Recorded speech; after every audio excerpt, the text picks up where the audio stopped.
8 PM,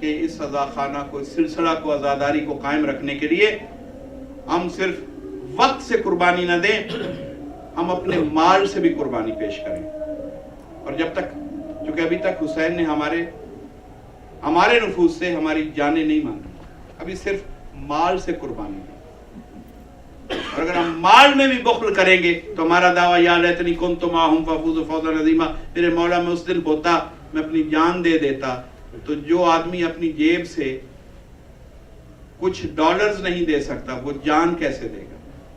اس لیے ضروری ہے کہ ہم اس مسئلہ کو اہم سوچا کریں کہ یہ عزا خانے آباد رکھنے کے لیے ہم میں سے ہر حاضر کی اور غیر حاضر کی ذاتی ذمہ داری ہے کہ اس فرش عزا کو آباد رکھنے کے لیے، اسے مضبوط بنانے کے لیے مالی تعاون کریں ان اداروں سے جو یہ خدمت انجام دے رہے ہیں. صلوات اور ایک اعلان اور، میرے فاضل دوست عالم ہیں مولانا شیخ محمد فالح العطار، سال گزشتہ یہاں وہ تشریف فرما تھے. وہ سینٹرل امریکہ سے تشریف لائے تھے، سی اے سے، سینٹرل امریکہ، کیلیفورنیا. اور یس، چونکہ ہم اس ملک کے تمام ایبریویشن سے واقف نہیں ہیں، ہم نے خود بنایا کہ سینٹرل امریکہ ہو. تو تشریف لائے تھے. آپ ہمارے آسٹریلیا کے پوچھ لیجیے، ہم کہیں گے QLD تو ہو سکتا ہے، آپ پوچھے وہ کیا ہے اور وک کیا ہے، اور یہ وہ اپنے وہ مخفف ہیں. تو وہ انہوں نے یہ پرچہ اس سال پھر بھیجا کہ ہر سال وہ وہاں کے عراق کے کربلا کے یتیموں غربا کے لیے ایک فنڈ ریزنگ کرتے ہیں زیارت کی صورت میں، پروکسی زیارت.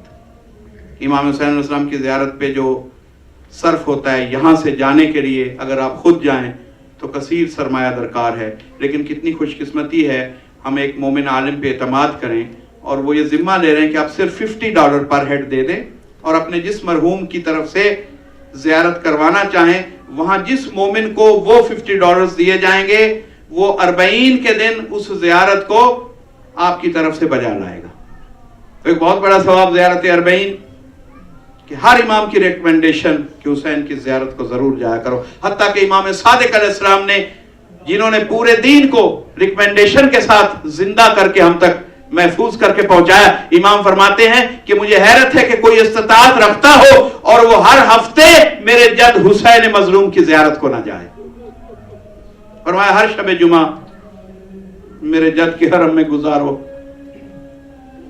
تاکہ تم اپنی قربت کا اظہار اس بارگاہ میں رجسٹرڈ کر سکو. تو حضور یہ زیارت جو ہمارے مرحومین کے لیے یا اپنے کسی ایسے فرد کے لیے جو خود جانے کی ہمت نہیں رکھتا، نیابت میں پروکسی زیارت ہوگی $50. تو آپ برادر محترم جناب سید جعفر رضوی کو وہ ڈونیشنز زیارت کے لیے مرحوم کے نام کے ساتھ دے دیں تاکہ وہ محترم مولانا تک پہنچائیں گے اور پھر یہ فنڈز کربلا میں صرف کیے جائیں گے. صلوات پر محمد وعلیہ.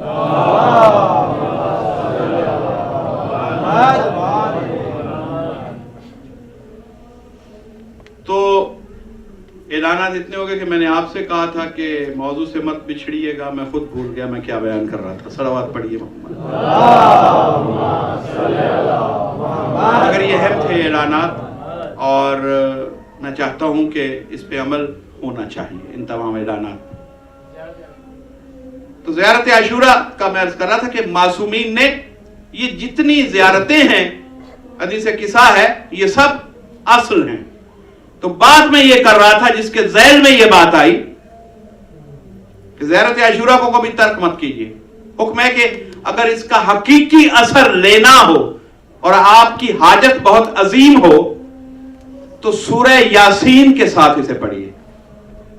یعنی دوسرا سورہ الحمد کے بعد سورہ یاسین ہو. ظاہر یاد نہیں ہوگا تو مستحب نماز اس لیے قرآن سامنے کھول کے سورہ سامنے رکھ کے بھی پڑھ سکتے ہیں ایک ہاتھ میں، کیونکہ ہاتھ کھلا ہی ہوگا. انشاءاللہ ہمارا ہاتھ بندھتا نہیں ہے. صلوات